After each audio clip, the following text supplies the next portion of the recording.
In the bustling city of A, where the streets were lined with towering buildings and markets buzzed with endless activity, there was a man named Jina. Jina was a man who hated the things of God and did not take them seriously. He saw them as a waste of time. Despite his choice of lifestyle, he was a successful businessman, known for his sharp mind and keen business acumen. Everything he laid his hands on prospered. Life was good to Gina, and he lived in a grand mansion with a beautiful garden that his wife loved to tend. He was married to a very beautiful woman called Lisha. Their marriage was blessed with three beautiful children, two handsome boys and an adorable girl. Many people in the city envied Gina and his wife, while some admired the love and affection between the couple.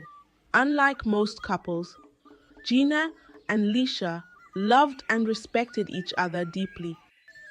Ever since they got married, they had never quarreled in public or washed their dirty linen outside.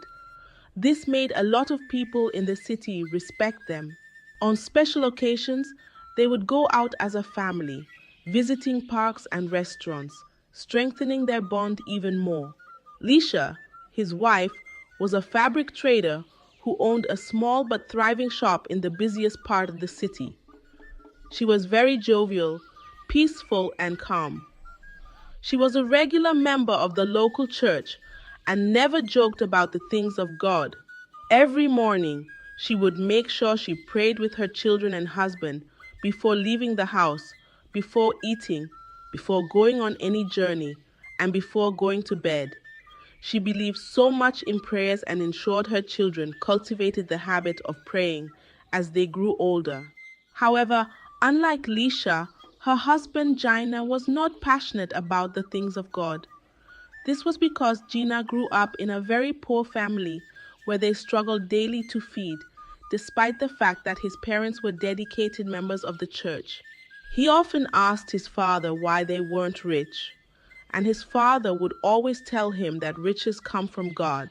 When Gina grew up and traveled to the city of A and started making money, he stopped believing in God. He would only pray with his wife and go to church because it made his wife happy. He did it just to please her. Most times, during prayers, Gina would sleep off, waking up just as the prayer was about to end. He often told himself that God doesn't have the power to make people successful if he did. His parents would have been very wealthy. Every December, Gina and his family would always travel to the village to celebrate the Christmas season with his parents. It was a ritual for him, and he never failed to travel to the village every Christmas, no matter how busy he was. Their children also loved the journey to the village because they always had fun, played many games, and met other children and friends from different parts of the country. The long drive through the countryside was something they eagerly looked forward to, enjoying the sight of vast green fields and farmers working on their lands. It was December once again, and a day before their usual journey, Gina went to the market to buy provisions and gifts to take to the village for his parents and friends. The market was lively, with traders shouting and calling for customers. After purchasing everything he needed at the supermarket, he entered his car and asked the driver to drive.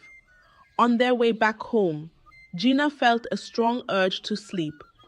He couldn't understand why he was feeling so sleepy all of a sudden. The cool breeze from the car's air conditioning made his eyelids even heavier. Immediately he lost control and dozed off, falling into a trance. Inside his dream, he saw himself and his children floating on the surface of a big river. In the dream, their car had fallen into the river. He watched as his daughter and son struggled to stay afloat. He saw his wife drowning and calling out for help, but there was no way he could help them. Suddenly, a strong wind blew, and a woman dressed in white appeared. The woman grabbed his children and wife out of the water. Jina saw his family standing at a safe distance away from the river.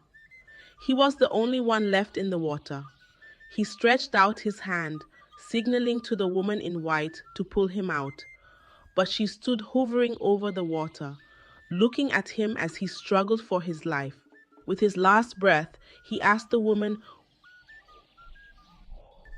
"Why are you not helping me? Pull me out of the water so that I won't drown." The woman replied, "Your name is not written among the people who should be saved. I'm sorry, but I can't help you." Jina lost hope and drowned. Suddenly, he saw himself appearing on a white cloudy surface, standing before the same woman who had refused to save him. The woman said to Jina, "Why are you not inviting your guardian angel into your life? You are neither hot nor cold in the hands of your God. How do you expect to overcome temptations and tribulations?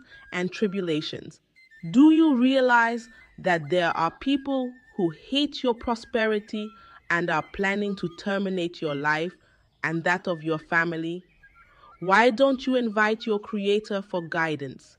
You are so loved by God, yet you do not recognize His blessings over your life." Gina stood speechless, watching the woman as she asked questions he had no answers to.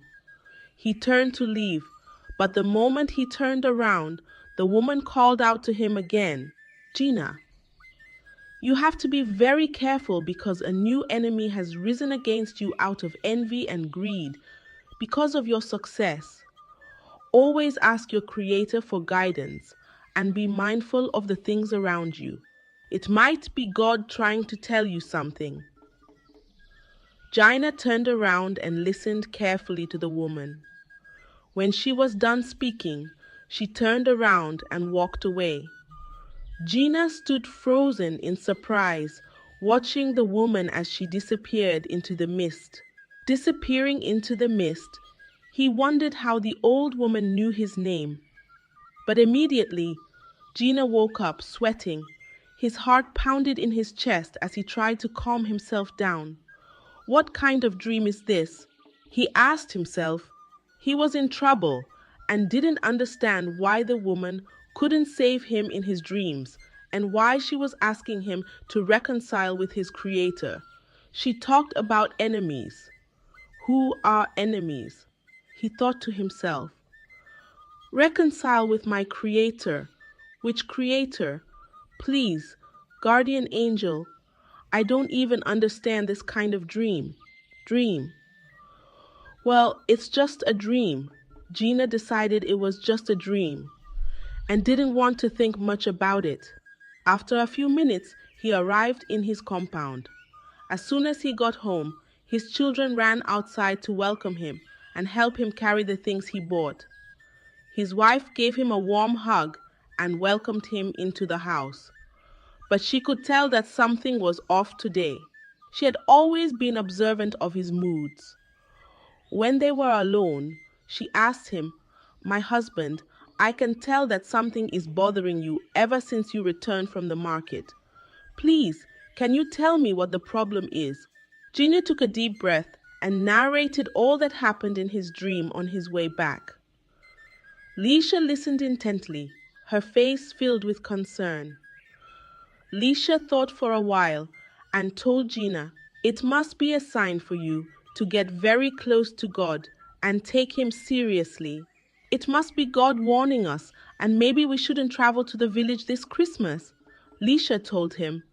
But Gina suddenly got up in anger, his brows furrowed deeply, and told her, "You want me to cancel our trip to the village after all the preparations we've made because of what? An old, strange woman in my dream? I don't even know her. Definitely not going to happen. We are leaving tomorrow, and there's nothing that will change my mind. Whether I pray or not, I am covered and my family is protected. It was just a useless dream. Please, let's not act too serious about it because of an unrealistic dream." Maybe I need to treat malaria so I won't be seeing things in my dream. After he said this, he stormed out of the room, his footsteps echoing through the hallway. Lisha didn't react. She remained calm, closed her eyes, and said a small, quiet prayer in her heart. Father Lord, I don't know what the devil is planning, but I pray and beg for your protection upon him, upon my family. Please, Lord, have mercy. Show us your endless mercy. Meanwhile, in Jina's village, called Alumon, not everyone wished him well. Some of the villagers disliked him because of his success and wealth. One of such villagers was Mrs. Simbi, the wife of a very poor farmer who struggled day and night to make a living. She often sat outside her small, mud-walled house, watching others pass by with an envious gaze. Mrs. Simbi had two sons who were still struggling to succeed in life. Each time Jina returned to the village, Mrs. Simbi looked at him with envy and disgust, despite the fact that he always brought her gifts whenever he returned. She would accept them with forced gratitude, but deep inside, her resentment only grew stronger. Jina was a close friend to her first son, Benji. They both went to the city together. However, unlike Jina, who took his life very seriously, Benji was unserious. Benji spent all his earnings chasing after women and drinking until he had nothing left and returned back to the village with nothing. The village elders often gossiped about how he had wasted his golden opportunity. Because of this, Mrs. Simbi hated Jina. He had become successful, while her son had returned poor. She always endured the shame she felt whenever Jina came home for Christmas, but this time, she decided she would put an end to his life and that of his family. In the middle of the night, Mrs. Simbi ventured deep into the evil forest in search of a very powerful wizard, known by all as Ihu. The evil forest was occupied by all sorts of bad spirits, and eerie noises echoed in the distance. But Mrs. Simbi made up her mind to do whatever it took to end Gina's life. After walking for hours in the quiet but deadly forest, she found Ihu's hut. The entrance was littered with fresh chicken flesh and bones, scattered around like the den of a lion.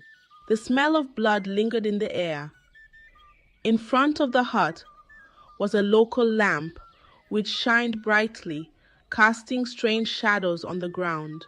Mrs. Simbi entered the hut without fear and met the evil wizard seated on a small mat. There was also a big mirror on the wall of the hut, its surface covered in dark, swirling mist. "Welcome, my daughter," the evil wizard said, as if he had been expecting Mrs. Simbi. Mrs. Simbi sat on a small stool, which was provided for her, and without delay, she told him why she had come to see him. "I want Jina and his family dead.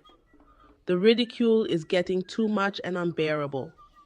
I am ready to do whatever it takes to end their lives and ensure they do not make it to the village this Christmas." The evil wizard laughed, his voice echoing in the small hut, and asked her, "What has the man done to you?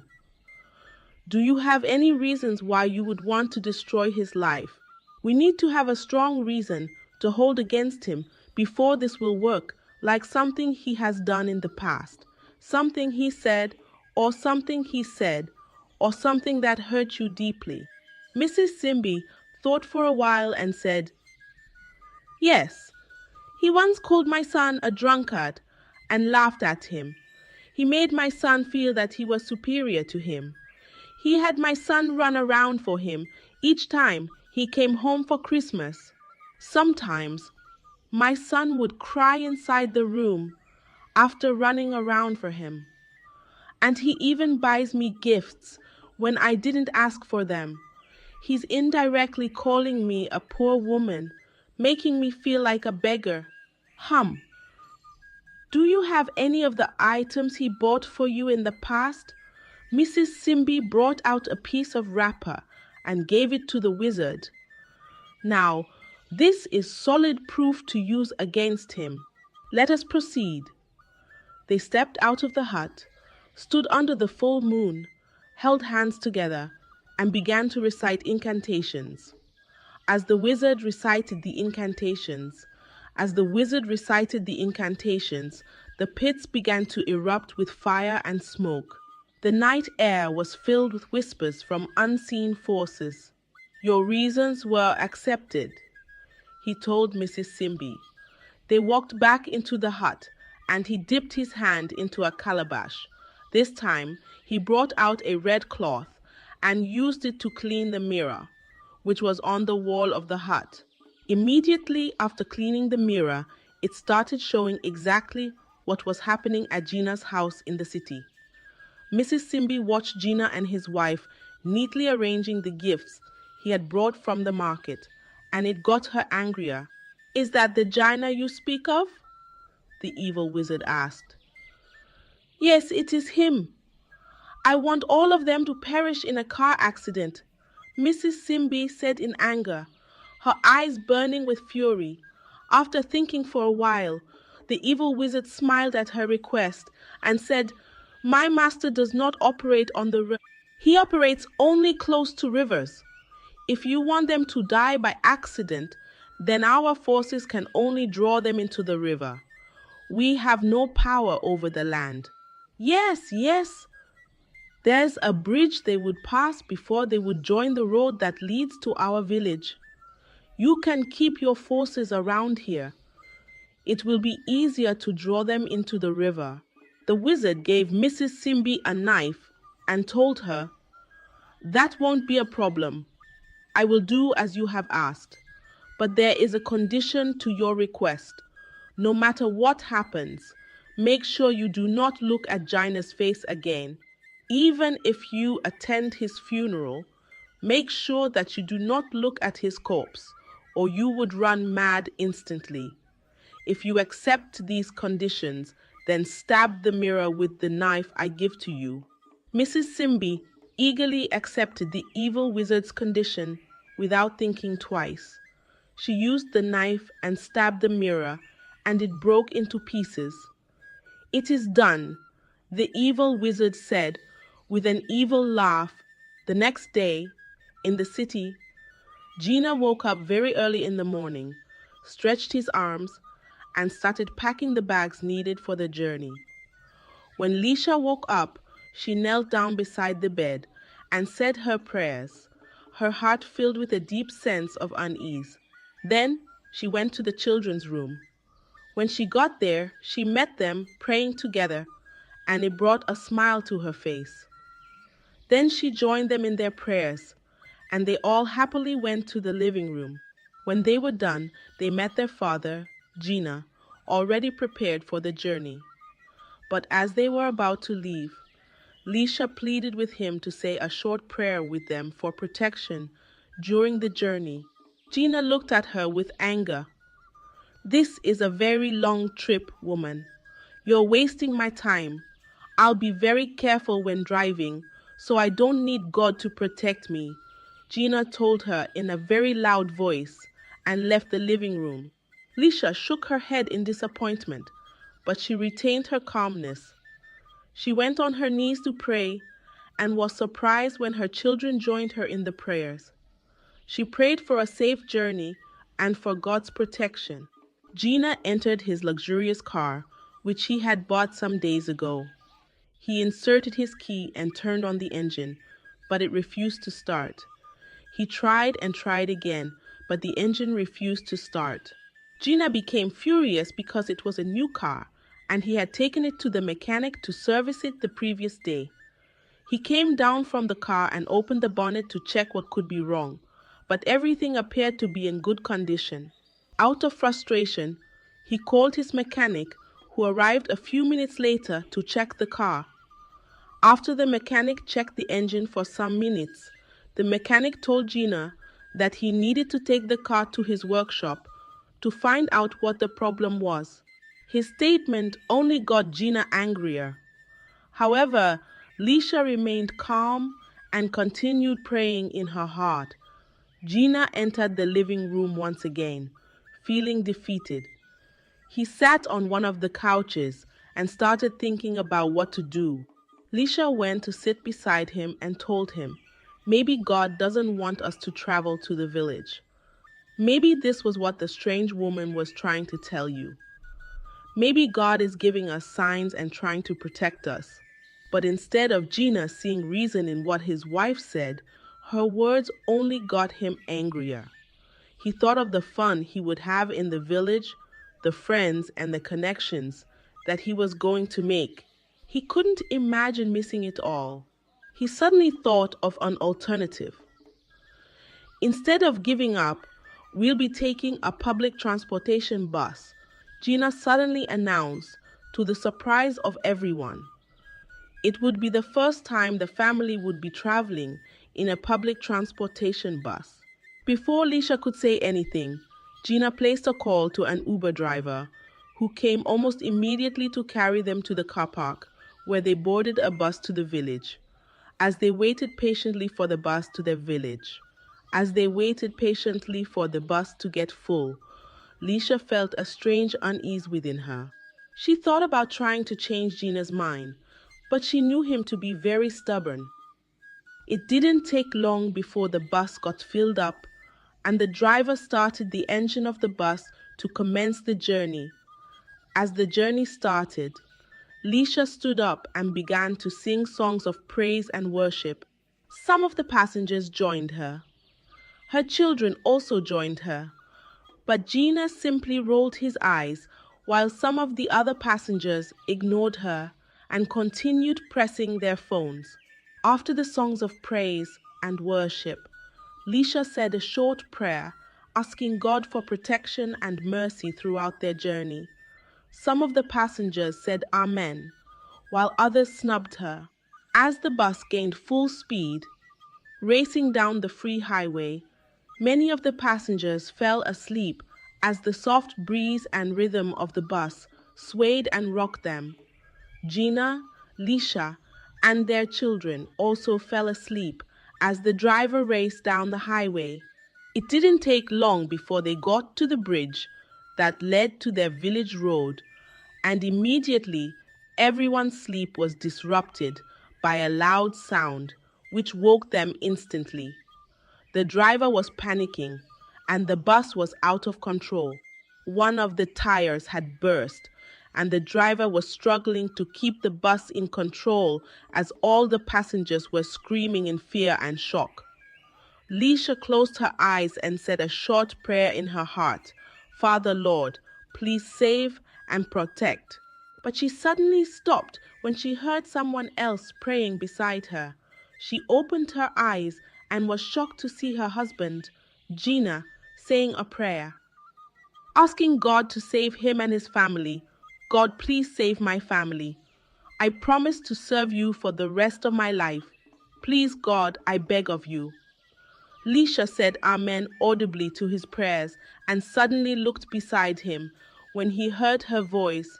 As the driver was trying to control the bus, it rammed into another truck, which was moving at a slow pace, and ultimately stopped abruptly in the middle of the bridge. Everyone came out safe and sound, except for a few passengers who had minor injuries, but Gina and his family were not injured.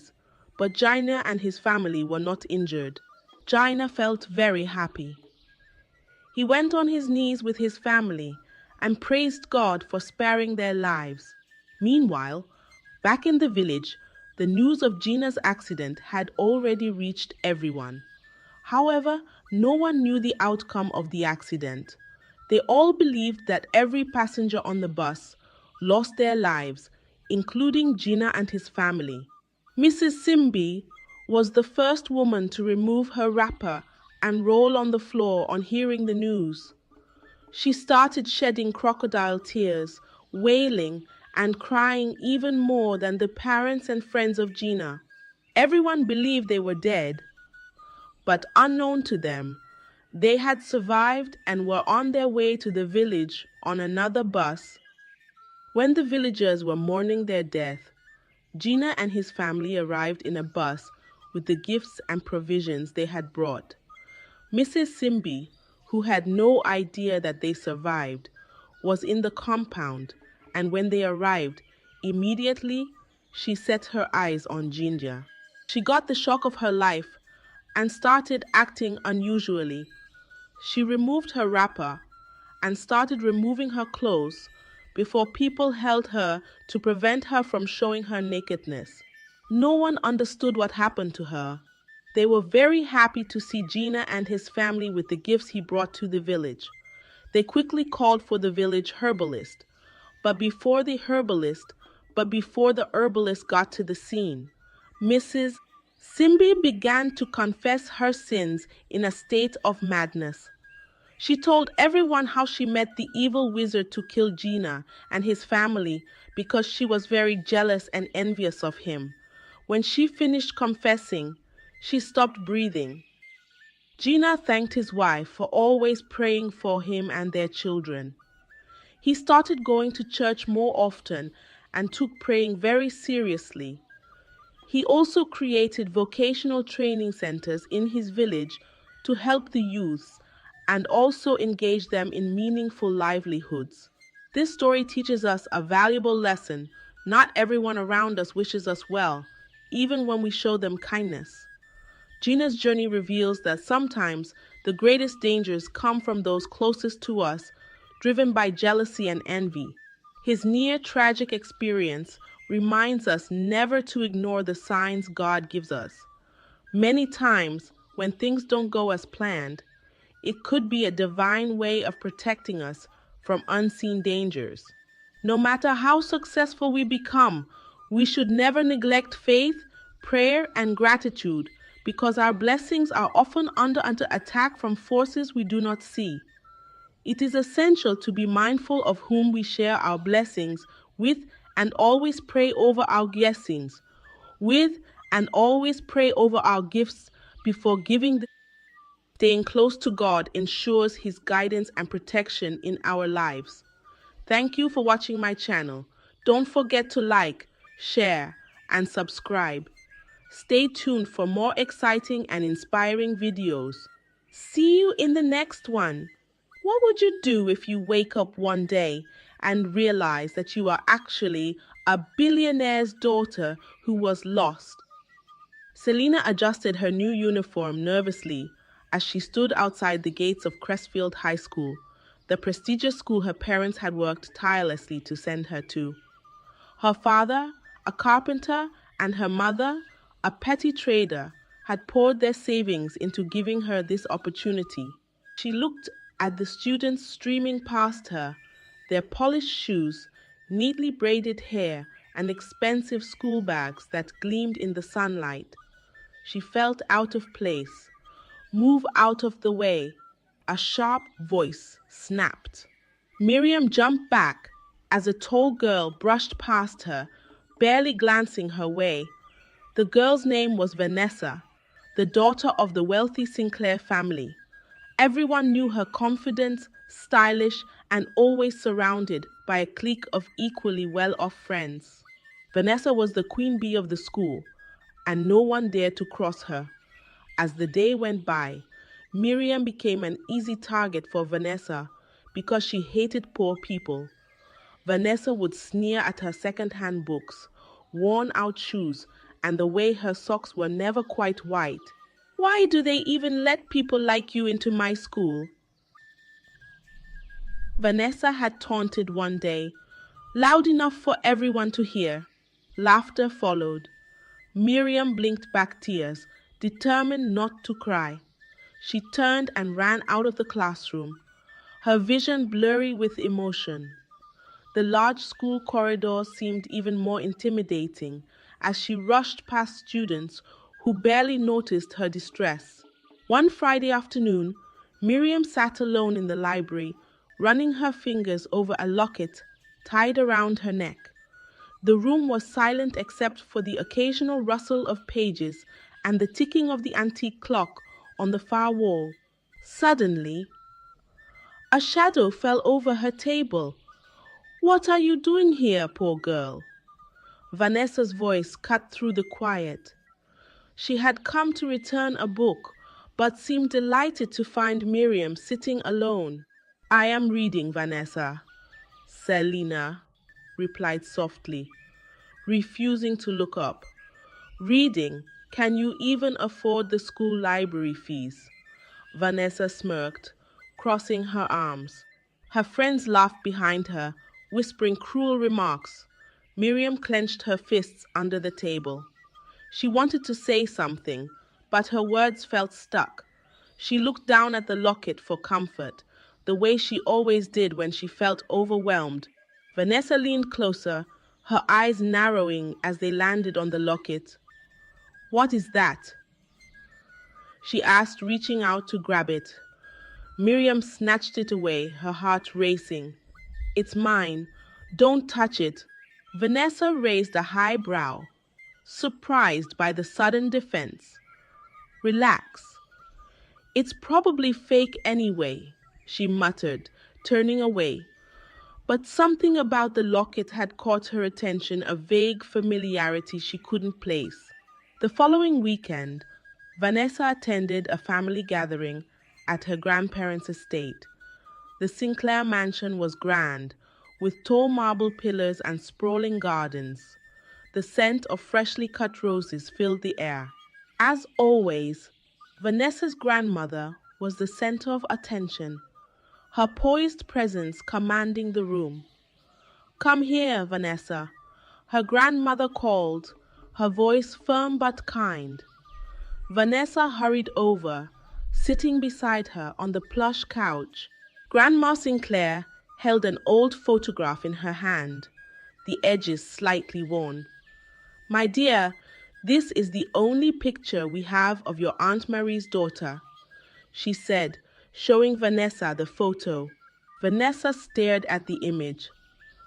A little girl with bright eyes and a tiny locket around her neck smiled back at her. The resemblance to Miriam was uncanny. Her grandmother's voice broke her thoughts. She was taken from us when she was just a baby. We've searched everywhere for her, but Vanessa froze. The locket in the picture was identical to the one she had seen on Miriam. The next morning, Vanessa walked into the classroom with her usual air of superiority. As the bell rang, the teacher entered and announced a group project, pairing students randomly. Vanessa, you will be working with Selina, the teacher said. The room fell silent, and Vanessa's jaw tightened. Why her? She muttered under her breath. Is there a problem? The teacher asked, raising an eyebrow. Vanessa forced a smile. No, she replied, though her mind raged with annoyance. Later that day, as they sat together in the back of the library to discuss the project, Vanessa leaned back in her chair, watching Miriam scribble notes. You will do all the work, Vanessa said suddenly. Miriam looked up. But it's a group project. We're supposed to. I don't care what we're supposed to do, Vanessa interrupted. You are lucky I'm even letting you sit near me. Miriam swallowed her protest and nodded quickly, deciding it wasn't worth the fight. But Vanessa wasn't finished. I don't even know why they let people like you in here, Vanessa sneered. You probably begged for this scholarship, didn't you? Miriam didn't respond, but her hands trembled as she wrote. The bullying didn't stop there. During lunch the next day, Miriam sat in a quiet corner of the cafeteria, eating the jollof rice her mother had packed. Vanessa and her friends walked by. Their trays loaded with food from the school kitchen. Look at her food, Vanessa said loudly, pointing at Miriam's plate. Do they still use firewood to cook at your house? Her friends burst into laughter. Miriam tried to ignore them, but Vanessa wasn't done. She leaned over and flicked Miriam's fork onto the floor. Oops, she said with a fake smile. Better eat with your hands. That's what you're used to, right? Miriam's cheeks burned with humiliation, but she bent down to pick up the fork without saying a word. You are so weak, Vanessa said, shaking her head. No wonder no one wants to be your friend. On Wednesday, during PE, the students were instructed to run laps around the field. Miriam struggled to keep up, her small frame unused to the rigorous exercise. Vanessa, however, was effortlessly fast. However, was effortlessly fast, her long legs carrying her far ahead of others. As Miriam lagged behind, Vanessa slowed down just enough to catch up with her. Come on, Selena, Vanessa said mockingly. Can't you even run properly? Or is running too expensive for you? Miriam didn't answer, focusing on her breathing as she pushed herself forward. But Vanessa wasn't done. She deliberately bumped into Miriam, causing her to stumble and fall onto the dirt. Oops, Vanessa said with a smirk. You should really watch where you're going. The other students laughed as Miriam picked herself up, brushing dirt off her uniform. As she dusted herself off, Miriam's locket slipped out of her collar. Vanessa's eyes landed on it again, and for a moment she froze. But the moment quickly passed, and she turned away, pushing aside the nagging feeling that the locket was somehow important. That evening, Vanessa couldn't stop thinking about the locket. It wasn't just familiar, it was exactly like the one in her grandmother's old photo. Could it really be the same? She shook her head, dismissing the thought. There is no way someone like Miriam could be connected to my family, she told herself. But the doubts lingered. The next day, Vanessa found a new way to torment Selena. As the students filed into the science lab, Vanessa made sure to sit directly behind her. The teacher handed out beakers and test tubes for the day's experiment. The air smelled of chemicals, and the sound of bubbling liquids filled the room. Careful, Miriam, Vanessa whispered as the teacher explained the procedure. Wouldn't want you breaking anything. I'm sure your parents couldn't afford to pay for it. Miriam ignored her, trying to focus on the instructions. But as she reached for a flask, Vanessa nudged her hand, causing the flask to slip from her hand and crash onto the table. The shattering sound echoed in the silent room, and everyone turned to stare. The teacher scolded, "Be more careful. You will have to clean that up and pay for a replacement." "I didn't mean to," Miriam stammered, her face red with embarrassment. Vanessa leaned forward, her voice low enough so only Miriam could hear. "See? You are always messing things up." Miriam clenched her fists but said nothing, holding back her tears as she swept up the broken glass, her hands trembling slightly. By lunchtime, Vanessa had moved on to her next scheme. Sitting in the courtyard with her friends, she plotted her next move, picking at her perfectly manicured nails as she spoke. "Next plan," she said, a wicked grin spreading across her face. "We will take that ugly locket of hers and see if she cries when she can't find it." Her friends giggled and nodded in agreement, their eyes glinting with anticipation. The following morning, during the midweek assembly, Vanessa and her friends put their plans into action. As the students gathered in the school hall, Vanessa's friend distracted Miriam by pretending to bump into her, sending her books tumbling to the floor. While Miriam bent down to pick them up, Vanessa reached out and snapped the locket from around her neck. "Got it!" Vanessa whispered triumphantly, slipping the locket into her pocket. Miriam didn't realize the locket was missing until she sat down after the assembly. Her hand flew to her neck, and her heart sank when she felt the empty chain. "My locket!" she gasped, frantically looking around. Panic tightened her throat as she scanned the floor. Vanessa, sitting a few rows behind, watched with satisfaction as Miriam panicked. "What's wrong?" Vanessa asked innocently. "Did you lose something?" Miriam's eyes filled with tears as she searched the floor. "It's my locket," she whispered. "I have to find it." Vanessa smirked but said nothing, crossing her arms smugly. "What happened next after this incident will shock you. That afternoon, Mrs.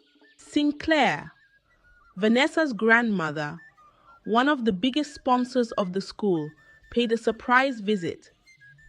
She had been feeling nostalgic and decided to look at the archives of old family photos stored in the library. The scent of aged paper and polished wood filled the air as she flipped through the pages. Vanessa was called to meet her grandmother, as usual, whenever she visited. When Vanessa walked into the library, she saw her grandmother flipping through a leather-bound album.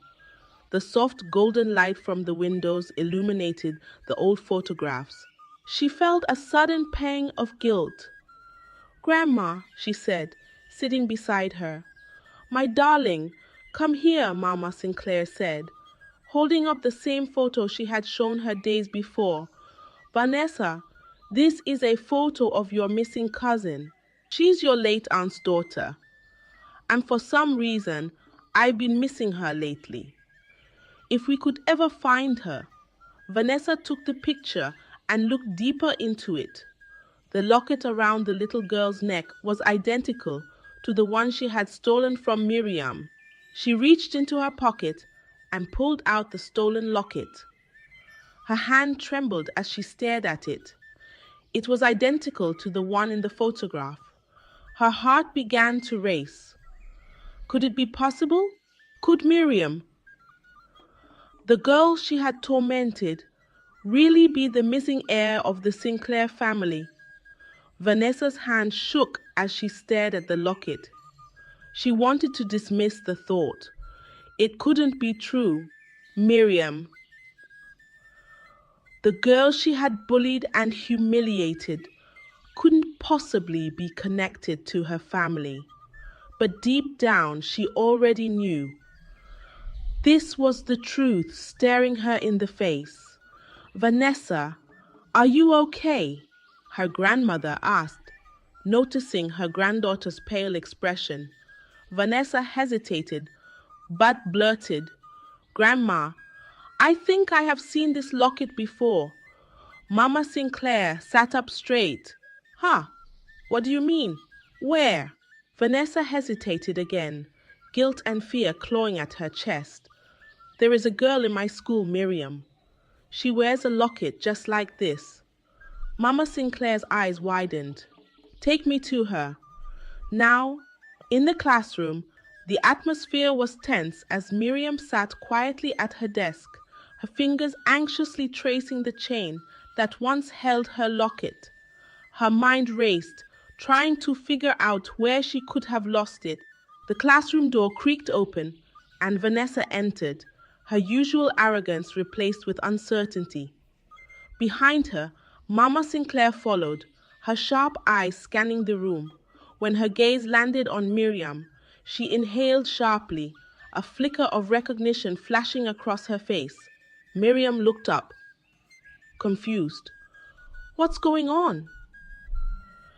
she asked hesitantly, her voice barely above a whisper.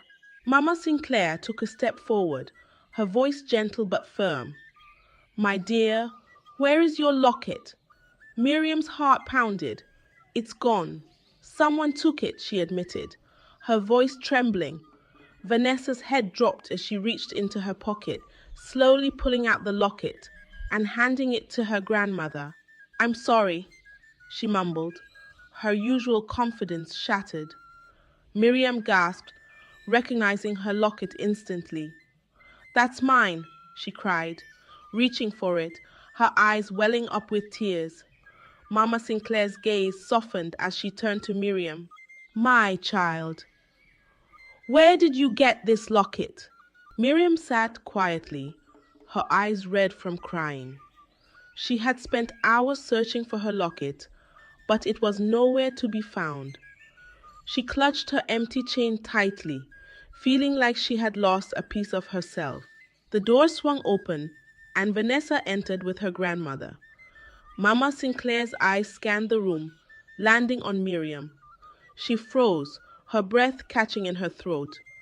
"That's her," Vanessa whispered, pointing reluctantly. Mama approached slowly, her gaze fixed on Miriam. "My dear," she said gently, "where is your locket?" Miriam looked up, confused. It's, it's gone. Someone took it," she stammered. Vanessa's head dropped as she pulled the locket from her pocket and handed it to her grandmother. "I'm sorry," she mumbled. Miriam gasped, recognizing her locket instantly. "That's mine," she cried, reaching for it. Tears welled up in her eyes as she turned to her teacher. "My child," Mama Sinclair said, her voice trembling, "where and how did you get this locket?" Miriam hesitated. "My parents gave it to me. They said it's the only thing they had when they found me as a baby." Mama Sinclair's heart leapt into her throat. She turned to Vanessa, her voice firm. "Call the principal. We need to contact this girl's parents immediately." Later that evening, Miriam's parents arrived at the Sinclair mansion. They were confused and nervous as they sat across from Mama Sinclair, who explained everything: the missing child, the locket, and the years of searching. Miriam listened in stunned silence. When Mama Sinclair finished, she turned to her parents. "Is it true?" she asked, her voice barely above a whisper. Her mother nodded tearfully. "Yes, Miriam. We found you abandoned near the market when you were just a baby. We didn't know where you came from, but we loved you as our own." Mama Sinclair reached out and took Miriam's hand. "You are my granddaughter," she said, "and you are the daughter of my late daughter." Miriam's words caught in her throat. She had always wondered about her past, but this revelation was overwhelming. She looked at her parents, the only parents she had ever known then, at Mama Sinclair, who was smiling through her tears. Miriam was confused. Her world had just turned upside down. She was not just a missing child, but a missing child of a billionaire family. The next day at school, Vanessa approached Miriam quietly. For the first time, she wasn't surrounded by her friends. "I'm sorry," she said, her voice soft, "for everything. I didn't know." Miriam looked at her, still processing everything that had happened. "Vanessa, you don't have to know who I am before you treat me with kindness," she replied. Vanessa's cheeks burned with shame. "You are right," she admitted. "I will do better. You are my cousin. I promise I will be better." Weeks later, Miriam stood in the Sinclair mansion, adjusting to her new life as part of the family. Though she was grateful for the love and acceptance, she insisted on maintaining a bond with her adoptive parents. Mama Sinclair agreed. "Family is about love, not just blood. We appreciate them for bringing you up rightly," she said, pulling Miriam into a hug. As for Vanessa, she worked hard to mend her relationship with Miriam, slowly earning her forgiveness. Over time, the two girls became closer, their past tensions fading into a distant memory. The story of Miriam and Vanessa teaches us that kindness and respect should never be based on wealth or status. Vanessa bullied Miriam, only to later discover she was her long-lost cousin. This shocking truth made her realize that true value comes from character, not material possessions. Not material possessions. In the end, she sought forgiveness and learned that kindness should always come first. Mama Sinclair agreed. Family is about love, not just blood. We appreciate them for bringing you up rightly, she said, pulling Miriam into a hug. As for Vanessa, she worked hard to mend her relationship with Miriam, slowly earning her forgiveness. Over time, the two girls became closer, their past tensions fading into a distant memory. The story of Miriam and Vanessa teaches us that kindness and respect should never be based on wealth or status. Vanessa bullied Miriam, only to later discover she was her long-lost cousin. This shocking truth made her realize that true value comes from character, not material possessions. Not material possessions. In the end, she sought forgiveness and learned that kindness should always come first.